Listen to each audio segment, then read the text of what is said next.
अंधकार से भरे क्षितिज में उभरता हुआ तारा। भारत की यही ताकत मंदी की मार से परेशान दुनिया का बनेगा सहारा।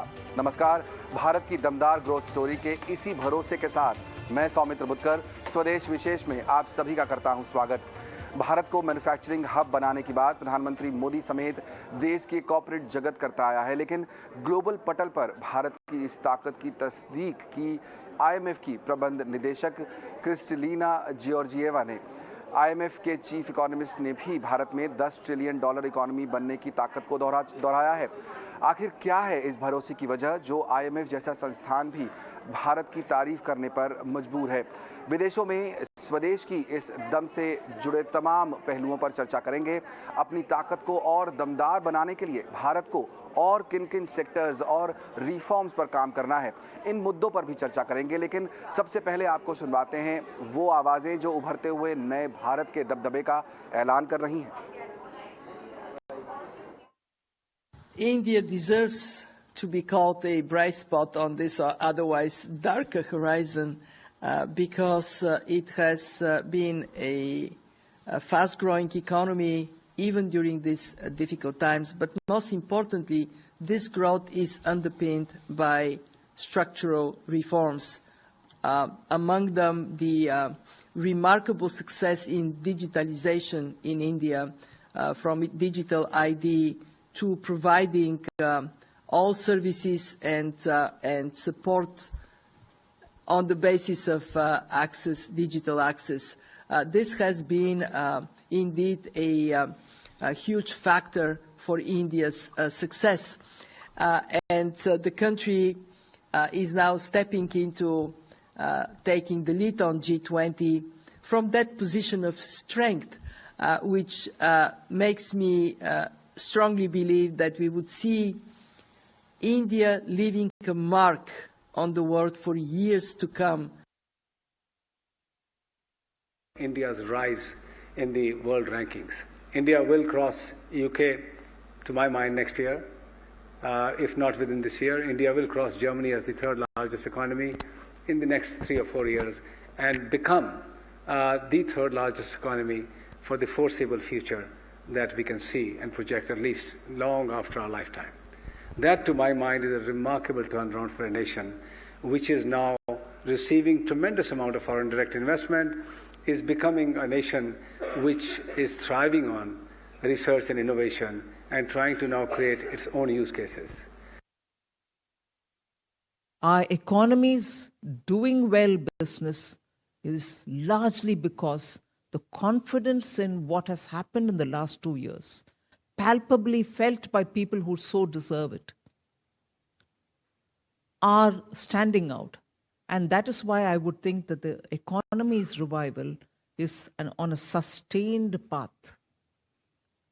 Because of the global recession, if my demand is going to fall externally and my exports are going to suffer, and because of a strong dollar, my Indian rupee would suffer, all this taken on board, there's a sense of confidence in India that we will go through this and we'll be able to still perform. तो सुना आपने, न सिर्फ देश के बड़े नेता और लीडर्स और इंडस्ट्री के जो स्टॉलवर्ड्स हैं वो ही नहीं, बल्कि आईएमएफ जैसी बड़ी संस्था भी अब भारत की तारीफ़ें कर रही हैं। भारत के जो उनके अचीवमेंट हैं उनके गुणगान कर रहे हैं। आपको बताते हैं कुछ ऐसे बातें जो भारत ने अचीव की हैं पिछले कुछ समय में, जिसकी वजह से यहाँ पर इतना भरोसा अब बढ़ा है, न सिर्फ भारत के लीडर्स का बल्कि दुनिया भर के लोगों का। ग्रोथ में किस किस ने साथ दिया है? मोबाइल एक्सपोर्ट में भारत ने अभी कीर्तिमान बनाया है। अभी पिछले कुछ समय में जो रिकॉर्ड हाई लेवल पर मोबाइल एक्सपोर्ट अब भारत में हो रहे हैं, एक मैन्युफैक्चरिंग हब के तौर पर भारत बढ़ता हुआ दिखाई दे रहा है। सितंबर में जो आंकड़ा आया हमारे सामने वो करीब $1 बिलियन का था मोबाइल एक्सपोर्ट का। तो यानी कि ये एक ऐसा स्पेस है जहां पर भारत तेजी से आगे बढ़ रहा है। स्टार्टअप की दुनिया में भारत अपनी पहचान बना ही चुका है। दुनिया के कई बड़े स्टार्टअप और सबसे ज़्यादा जो स्टार्टअप्स हैं और यूनिकॉर्न्स हैं वो भारत से ही निकल कर आ रहे हैं। हमने देखा 2021 में जो है यूनिकॉर्न की संख्या काफ़ी तेज़ी से बढ़ी थी हमारे देश में। भारत में आईफोन का प्रोडक्शन हो रहा है बड़े पैमाने पर। एप्पल जैसी कंपनियां वो चीन को छोड़कर अब भारत की तरफ मैन्युफैक्चरिंग को बढ़ावा देने की बात कर रही हैं। भारत में पहले से भी एप्पल के प्रोडक्ट बन ही रहे हैं। चाइना की जगह भारत पर फोकस करने की बात की जा रही है और जो बड़ी कंपनियां हैं दुनिया भर की, वो भारत पर भरोसा दिखा रही हैं। ऑटो सेक्टर में हमने देखा ज़बरदस्त डिमांड देखने को मिल रही है। पिछले कुछ समय में जितनी भी देश की ऑटो कंपनियां हैं, उन्होंने नए नए मॉडल्स लॉन्च किए और उन सब की बुकिंग तुरंत हो गई। आप नज़र डालिए त्योहारी सीजन में क्या हो रहा है। 2 साल के बाद लॉकडाउन खत्म हो रहा है, लोग बाहर निकल रहे हैं और अब डिमांड जो है वो 92% तक यहाँ पर हमने देखा कि बुकिंग्स हो रही हैं, डिमांड बढ़ रही है। ब्रिटेन को पीछे छोड़ चुके हैं, 5वीं सबसे बड़ी अर्थव्यवस्था हम बन चुके हैं। ग्लोबल इकोनॉमी के लिहाज से बात करें तो वो भी है और धीरे धीरे ये जो पायदान है वो भारत चढ़ता हुआ ही दिखाई देगा। हमने ब्रिटेन को पीछे छोड़ ही दिया है। ये सारे बड़े मुद्दे हैं, ये सारे जो हैं इश्यूज़ हैं जिनके कारण भारत आगे बढ़ता जा रहा है। लेकिन क्या भारत के लिए नेक्स्ट लेवल ऑफ ग्रोथ कहाँ से आएगी, कौन से वो फैक्टर्स होंगे जिनसे भारत को मदद मिलेगी। मेरे साथ 2 खास मेहमान इस चर्चा में शामिल हो रहे हैं, जाने माने मैक्रो एंड इन्वेस्टर और एडवाइज़र मनीष डांगी जी और साथ ही साथ बंधन बैंक के चीफ इकोनॉमिस्ट सिद्धार्थ सान्याल जी। आप दोनों का बहुत बहुत स्वागत। मनीष जी, पहले मैं आपसे शुरुआत करना चाहूँगा। हमारे जो ईटी नाउ स्वदेश पर जो दर्शक हैं वो बहुत सारे नेक्स्ट जनरेशन है, नई जनरेशन भी है। उन्हें कई बार होता है, हम कोशिश करते हैं कि उन्हें समझाएं, बताएं। ये जिस तरक्की की हम बात कर रहे हैं, भारत जो ग्रोथ दिखा रहा है पिछले कुछ समय से, आपके लिहाज से कौन कौन से वो बड़े फैक्टर्स रहे हैं जिन्होंने सपोर्ट किया है भारत की इकोनॉमी को, चाहे वो जॉब सेक्टर हो, ग्लोबल प्लेटफॉर्म पर हमारी पोजीशन हो, कौन से वो फैक्टर्स रहे हैं जिनकी वजह से भारत ये ग्रोथ कर पाया है? Hello, good evening. तो बेसिकली अगर थोड़ा सा जूम आउट करके देखें तो हर बंदा जो है वो अमेरिका में रहे, यूके में रहे या हिंदुस्तान में, तो हम सब समान हैं। तो हम काफ़ी 100, 200, 250 सालों में हम काफ़ी पीछे छूट गए थे, हम चाइनीज और बहुत सारे एशियन इकोनॉमीज। तो ये थोड़ा ये कैचअप हो रहा है और हमारा जो सेटअप है वो बड़ा ही एक एनेबलिंग सेटअप है, जहाँ पे वेस्टर्न एनलाइटनमेंट इंस्टीट्यूशंस है, डेमोक्रेसी है, लिबरल सेटअप है, रूल ऑफ लॉ है, सिटीजन्स को प्रॉपर राइट्स हैं और अपने खुद के कल्चरल जो इंस्टीट्यूशंस हैं जैसे सेक्रेड ज्योग्राफी, स्पिरिचुअल ट्रेडिशन है। तो ये सब इकट्ठा करके एक पीसफुल सोसाइटी हमारी है जिसमें एक रीजनेबल पॉलिटिकल ओवरले है डेमोक्रेसी का। तो इस सेटअप में क्योंकि एक वाइब्रेंट बोथ डेमोक्रेसी और इकोनॉमी दोनों सर्वाइव कर रहे हैं, तो उसकी वजह से आज नहीं कल हम हमारी शेयर पॉपुलेशन की साइज की वजह से कुछ दशकों के अंदर एक बहुत बड़ी इकोनॉमी बन ही जाएंगे। लेकिन फिलहाल जो पिछले 5-7 सालों में, 10 सालों में और रादर 25-30 सालों में अगर आप थोड़ा जूम आउट करके देखें तो हम ग्रो इसलिए हो रहे हैं तेजी से क्योंकि जो पुराना लाइसेंस राज अब नहीं है, काफी यहाँ पे कंपेरेटिव लैंडस्केप है, प्राइवेट सेक्टर बहुत जो हमारी ट्रेडिशन है, एंटरप्रेन्योर ट्रेडिशन, वो बहुत स्ट्रॉन्ग और बहुत अरसों से है। तो इस माहौल में जब हमने लिबरलाइजेशन किया और कंपेरेटिव लैंडस्केप को ओपन किया, बाहरी कंपनियों को अंदर आने की सुविधा दी और अंदर की कंपनियों को बाहर कॉम्पीट करने की सुविधा दी, ऐसे माहौल में क्योंकि हमारा डेट बहुत कम है, हमारी पॉपुलेशन काफी अभी यंग है और अभी बढ़ रही है, लेबर जो फोर्स है जो चाइना में, यूरोप में वो हर साल कम हो रही है, वो हमारी अभी बढ़ रही है। तो इस पूरे सेटअप को जब मैं देखता हूँ तो अगर हिंदुस्तान के बारे में कोई यूनिकली नहीं पता है और ये सारी चीजें अगर किसी इन्वेस्टर या किसी एक आम आदमी के सामने लिस्ट करें और कंपेयर करें दुनिया के दूसरे देशों में, तो आप इंडिया पे बहुत बुलिश हो जाएंगे। लेकिन क्या होता है कि हर चीज का साइकिल होता है, कुछ समय अच्छा निकलता है, हमारी खुद की वीकनेसेस भी हैं जिसके बारे में हम शायद इस शो में डिस्कस करेंगे। लेकिन एक बहुत बड़ा जो कैनवस अगर मैं आपके सामने जो रखा हूँ वो बड़ा ही वाइब्रेंट, पॉजिटिव और बबली कैनवस है। एक आम दर्शक अगर हिंदुस्तान के अगले 25-30 साल के लिए वो सोचना चाहता है तो मेरे ख्याल से एक काफी अच्छा समय इस देश की जनता के लिए और हमारे इकोनॉमी के लिए निकलेगा।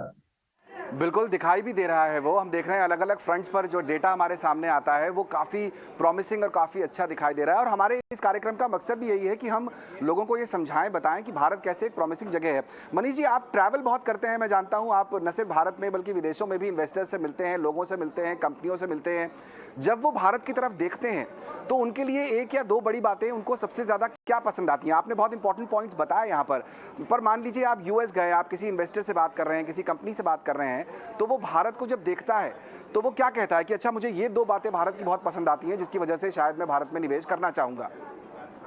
तो ऐसा लगता है कि एक छोटा सा शॉक एंड ऑ टाइप है कि जो उसी देश में जो आप कह सकते हैं कि काफी गरीब है, $2,500 पर कैपिटा, जो हम यूएस से का सिर्फ 3-4% हमारा पर कैपिटा इनकम है। तो ऐसे देश से जब आप इन्वेस्टर शॉक एंड ऑ की सिचुएशन में होता है कि हम तकनीकी क्षेत्रों में, आईटी ले लो, इवन डिफेंस में आप, और बहुत सारी जो मैन्युफैक्चरिंग है उसमें भी, हालांकि हमारा बहुत बड़ा शेयर नहीं है, लेकिन कई हाईटेक चीज हम बना पा रहे हैं। हमारा जो सबसे बड़ा ब्रांड आईआईटी है, वो मीनिंग पूरी दुनिया के अंदर एक बहुत सॉलिड ब्रांड है, किसी भी टेम्पल और किसी भी रिलीजन, योगा से भी बड़ा ब्रांड हमारा आईआईटी है। तो एक आम आदमी का जो एक रिस्पॉन्स होता है, एक इन्वेस्टर का रिस्पॉन्स होता है, वो थोड़ा सा शॉक एंड ऑ के साथ है। लेकिन साथ साथ मैं एक इन्वेस्टर के पॉइंट ऑफ व्यू से आपको बताता हूँ कि पिछले 25-30 सालों में एक ही देश है एशिया में भी, हालांकि कई सारे देशों ने जीडीपी ग्रोथ तो किया है, लेकिन एक ही देश है जिसने जीडीपी ग्रोथ और को बैलेंस किया है प्रॉफिट ग्रोथ के साथ में। यानी कि यहाँ के जो एंटरप्राइजेस हैं, जो कंपनी, जो उनका ओरिएंटेशन जो है वो प्रॉफिट ग्रोथ है। आप अगर हांगकांग के अंदर, चाइना में आज के 20 साल 25 साल पहले इन्वेस्ट करते थे तो आपकी रिटर्न बहुत कम है, क्योंकि वहां की कंपनियों का प्रॉफिट ही ग्रो नहीं हुआ है।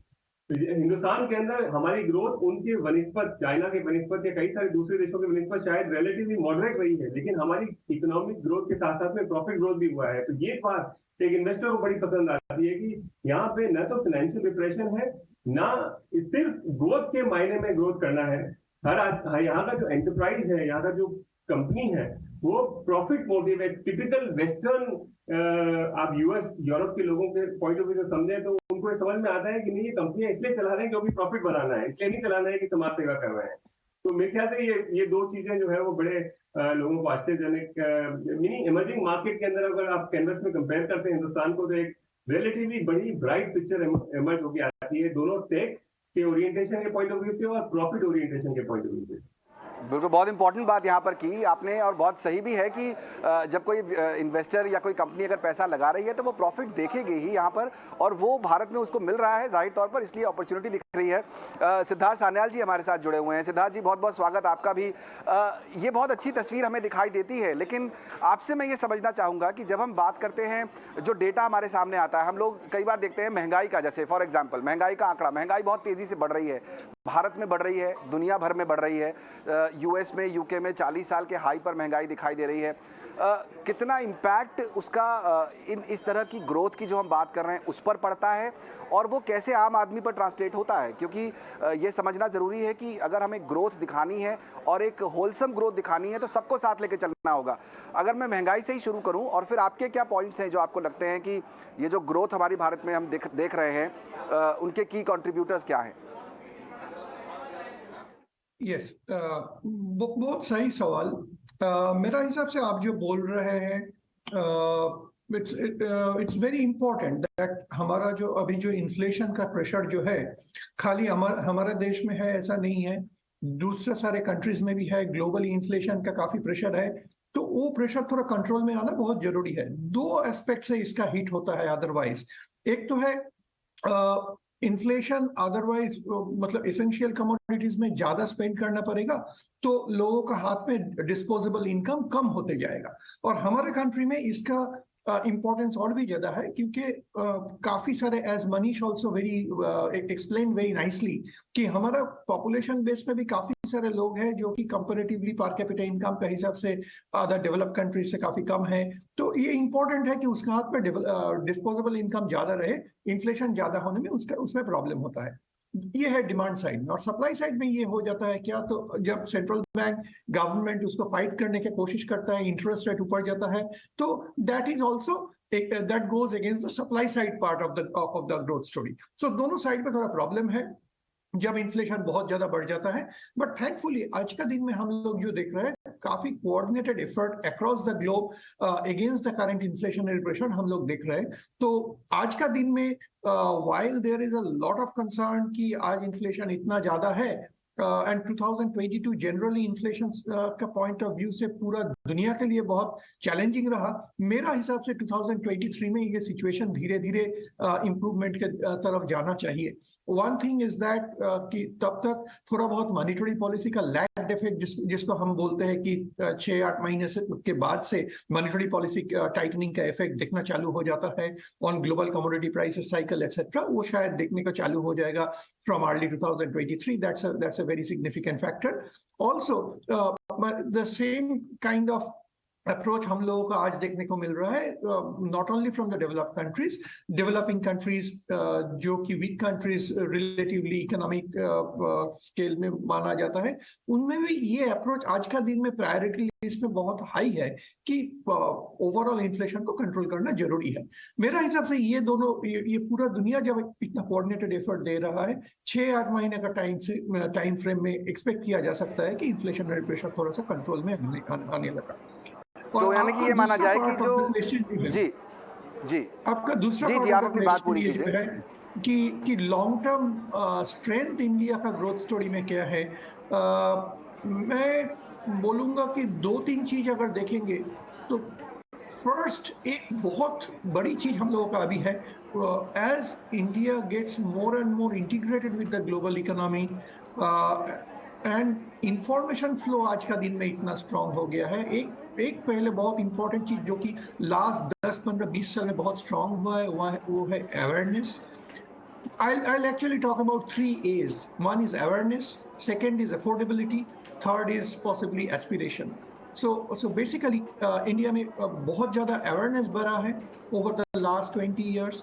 दूसरा है धीरे धीरे income, per capita income education के साथ जैसे बढ़ने लगा तो उसने अफोर्डेबिलिटी काफ़ी इम्प्रूव करवाया है, और उसके साथ ये जो कॉन्फिडेंस आया है नया जनरेशन में कि that aspiration is also driving growth and growth potential in a very very significant वे।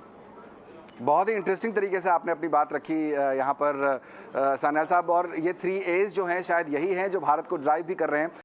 मनीष जी, भारत को एक मैन्युफैक्चरिंग हब बनाने की बातें कई समय से हो रही हैं, भारत उस तरफ काम भी कर रहा है। हमने देखा पॉलिसीज़ भी काफ़ी हद तक चेंज हो रही हैं। नेशनल लॉजिस्टिक्स पॉलिसी अभी एक आई जो सरकार ने पूरे लॉजिस्टिक्स चेन को सुधारने की तैयारी कर ली है। एप्पल जैसी बड़ी कंपनियां वो अब चाइना छोड़ के भारत में प्रोडक्शन करने की बात कर रही हैं, पूरी तरीके से ऑलरेडी हो रहा है, उसको बढ़ाने की बात हो रही है। और दूसरा पार्ट जो मैं जानना चाहता हूं वो है स्टार्टअप को लेके कि भारत में एंटरप्रेन्योरियल अपॉर्चुनिटी और एंटरप्रेन्योरियल जो ग्रोथ है वो काफ़ी अच्छी है, जो आपने भी कही। अब मैं ये जानना चाह रहा हूँ आपसे कि जब आप लोगों से मिलते हैं, बात करते हैं, तो क्या कोई रोड ब्लॉक उन्हें दिखाई देते हैं? क्या उन्हें लगता है कि कोई चैलेंज है जिसकी वजह से ये जिस स्पीड से हमें बढ़ना चाहिए इन फैक्टर्स में, मैन्युफैक्चरिंग, लॉजिस्टिक्स या एंटरप्रेन्योरशिप, स्टार्टअप्स के फील्ड में, वो उतनी तेज़ी से नहीं बढ़ पा रहे हैं? इंडिया को जो लोग विजुलाइज करते हैं वो एक एलिफेंट की तरह से विजुलाइज करते हैं, तो मीनिंग जो एक टिपिकल टाइगर या इस तरह की जो दूसरी इकोनॉमी एशिया के अंदर काफी तेजी से बढ़ी है, खासकर की मैन्युफैक्चरिंग में, तो वहां पे क्या है कि बहुत बड़ा एक कंसेंसस था और पॉलिटी और बिजनेस के बीच में बहुत अच्छी साठगांठ, जैसे आप माने जापान से लेकर के कोरिया और फिर चाइना तक, मोटा मोटी सभी जगह ऐसा हुआ कि जो गवर्नमेंट ने काफी बड़ा रोल प्ले किया वहाँ के मैन्युफैक्चरिंग को ग्रो करने का, बहुत बड़ी सब्सिडीज दी, और ये सब चीजें हमारे देश में, क्योंकि हम डेमोक्रेसी हैं, इस तरह से बहुत बड़ा डिस्ट्रीब्यूशन बड़ा मुश्किल है। आज भी आप देख रहे हैं माहौल थोड़ा सा खराब हो जाता है कि जब एक अपोजिशन हमेशा इनकम्बेंट को या गवर्नमेंट को हमेशा क्रिटिसाइज करता है अगर एनपीएस को लेकर के, या फिर कुछ कंपनियां अगर बहुत बड़ी हो जाएं तो फिर उसके लिए भी क्रिटिसिज्म होता है कि नहीं आप पॉलिटिकल उसको सपोर्ट दे रहे हैं। तो ये जो एशिया में दूसरी देशों में हुआ वो हमारे देश में नहीं हो पाएगा। उसके बावजूद भी एक बहुत बड़ा जो आप लोगों ने काफी बार दर्शकों को समझाने की कोशिश करी है कि एक पीएलआई का जो मैकेनिज्म है वो अबाव बोर्ड बहुत अच्छे तरीके से आप मान सकते हैं कि ग्रोथ सब्सिडी के रूप में उसको देख सकते हैं कि ना कुछ पर्टिकुलर सेक्टर जिसके अंदर हम अपने देश को आत्मनिर्भर बनाना चाहते हैं, या जिन सेक्टर को हमने आइडेंटिफाई किया है कि हमारी टैलेंट और उन सेक्टर की अपॉर्चुनिटी को हम ब्रिज करना चाहते हैं, तो वहां पे पीएलआई के थ्रू एक बहुत बड़ा, मेरे ख्याल से अगले 10, 20, 25 सालों के अंदर आप इसको मोमेंटम अगर बिल्ड करें तो फाइनली ये बहुत बड़ा अपॉर्चुनिटी देश के अंदर बन सकता है। लेकिन अगर आप फिर से इसमें भी जूम आउट करें तो हिंदुस्तान के अंदर एक पर्टिकुलर सेक्टर या एक पर्टिकुलर पार्ट ऑफ इकोनॉमी जैसे मैन्युफैक्चरिंग जैसे आपने बोला उसका बहुत बड़ा होना और ओरिएंटेशन गवर्नमेंट का उसकी तरफ हमेशा के लिए सेक्युलर रहना मुश्किल है। मेरा बेहतर इंडिया पे ये व्यू होगा कि सर्विस इकोनॉमी और मैन्युफैक्चरिंग जो है दोनों काफी तेजी से बढ़े और साथ साथ में ऑफकोर्स लोकल, जैसे कि सिद्धार्थ ने बताया कि लोकल हम इतने पिछड़े हुए हैं कि लोकल प्रोडक्टिविटी इंप्रूव करके लोग उनकी जो लिविंग स्टैंडर्ड है वो सेक्युलरली इंप्रूव हो। तो मेरे को लगता है कि कुछ सालों में हमारा मेन पॉइंट ये नहीं कि हम मैन्युफैक्चरिंग एक्सपोर्ट नहीं कर पा रहे। हमारा मेन प्रॉब्लम है कि हम दुनिया से बहुत बड़ा हमको एनर्जी जो है इंपोर्ट करना पड़ता है। तो जब एनर्जी के भाव खासकर के क्रूड के बहुत ऊपर चले जाते हैं तो हमारा बैलेंस ऑफ पेमेंट और करंट अकाउंट डेफिसिट जो है थोड़ा गड़बड़ा जाता है और उसकी वजह से हम थोड़ा अटक से जाते हैं। तो उसके लिए जरूरी है कि हम अपने गुड्स सेक्टर को स्ट्रेंथन करें इतना जिससे कि हमारा क्रूड का भाव बढ़ने से हमारी इकोनॉमी जो है फिसले नहीं बार बार। सिर्फ उतना हमको एक गुड्स इकोनॉमी को स्ट्रेंथन करने की जरूरत है जिससे कि हमारा करंट अकाउंट डेफिसिट क्रूड के काफी ज्यादा भाव होने के बावजूद भी बहुत ज्यादा डिटोरिएट ना हो। उसके अलावा हम अपने देश के अंदर जो कर रहे हैं पिछले 25-30 सालों में वो अगर करते रहे तो 6, 6.5, 7% की ग्रोथ जो है सेक्युलरली बनती रहेगी और अगर 50 साल तक अगर ये करेंगे तो हम ऑलरेडी दुनिया की नंबर 2 इकोनॉमी या नंबर 1 इकोनॉमी बन सकते हैं। तो इसके लिए स्टार्टअप इंडिया जो है या फिर जो PLI स्कीम्स है वो सब एक वीव कर रही है इस अपॉर्चुनिटी को कि हमारा जो एग्जिस्टिंग लेबर फोर्स है और एक जो बहुत बड़ा इंटरनली क्योंकि हिंदुस्तान दूसरे देशों से डेवलप देशों से काफी पीछे है तो उन दोनों को मीट करके और इस देश को यहाँ की इकोनॉमी को अगर सेक्युलरली बढ़ा सके तो इन इंस्ट्रूमेंट्स के थ्रू और अलॉन्ग साइड ऑफकोर्स बहुत सारी चीजें हैं जो डिजिटल इंडिया और दूसरी चीजें जो हिंदुस्तान के अंदर पिछले 10-15 सालों के अंदर डेवलप हुई है उस आर्किटेक्चर के थ्रू हम मेरे ख्याल से काफी ग्रो कर पाएंगे। करेक्ट, आपने बहुत इंपॉर्टेंट पॉइंट उठाया और यही मैं एक आखिरी सवाल आपसे पूछना चाहूँगा सान्याल साहब और वो है डिजिटल से रिलेटेड ही कि जिस तरह का डिजिटलाइजेशन हमने देखा हमारे देश में होते हुए पिछले कुछ समय से उसकी ही प्रशंसा यहाँ पर आखिरकार IMF ने की। उन्होंने दुनिया भर के बड़े लोग मान रहे हैं कि जिस तेज़ी से हमारे देश में ये डिजिटलाइजेशन हुआ है उसका फ़ायदा आम लोगों तक पहुँचा है, एक व्यक्ति तक उसका फ़ायदा पहुँचता दिख रहा है, कंपनियों को फ़ायदा मिल रहा है। कौन से वो 1 या 2 पॉइंट्स होंगे जहाँ पर भारत को अब और काम करने की ज़रूरत है जिससे हम नेक्स्ट लेग ऑफ ग्रोथ जिसके एक्सपेक्टेशन कर रहे हैं, जो हम $30 ट्रिलियन की इकोनॉमी बनने की बात कर रहे हैं, वो हासिल कर पाएं जिससे नए जॉब क्रिएशंस हों, जिससे लोगों का लिविंग स्टैंडर्ड और बेहतर हो पाए? I think this is a very important point you mentioned and इसमें भी एक्चुअली भारत का एक बहुत यूनिक सिचुएशन है। एक तो है डिजिटल पेनिट्रेशन का स्कोप भी बहुत ज्यादा है but at the same time Bharat एक थोड़ा सा काफी हेट्रोजीनियस कंट्री है। एक भारत का अंदर बहुत तरीका का लोग रहता है तो खाली डिजिटल में एक कंपनी कुछ कर दिया और लोगों ने सारे के सारे लोगों ने उसको अडेप्ट कर पाएंगे ऐसा शायद थोड़ा सा मुश्किल हो सकता है शॉर्ट रन में।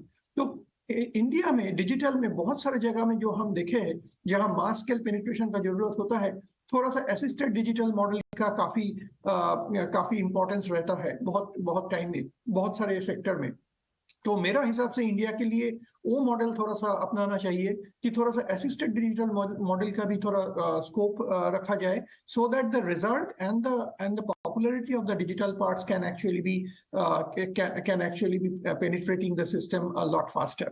मेरा हिसाब से जो बहुत इंपॉर्टेंट एक चीज है इंडिया में जो एंटरप्रेन्योर स्किल जो नॉर्मली हम लोग बात करते हैं with this approach of digital penetration or assisted digital penetration can actually reach to a much larger market which we are already seeing now. ये जो एक चीज है ये जो बेनिफिट इंडिया के लिए आ सकता था वो आ रहा है वो हम लोग देख रहे हैं।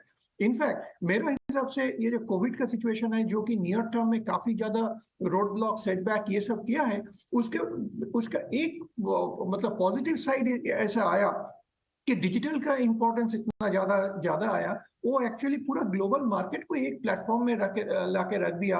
लोकल मार्केट का इंपॉर्टेंस थोड़ा कम होते गया है।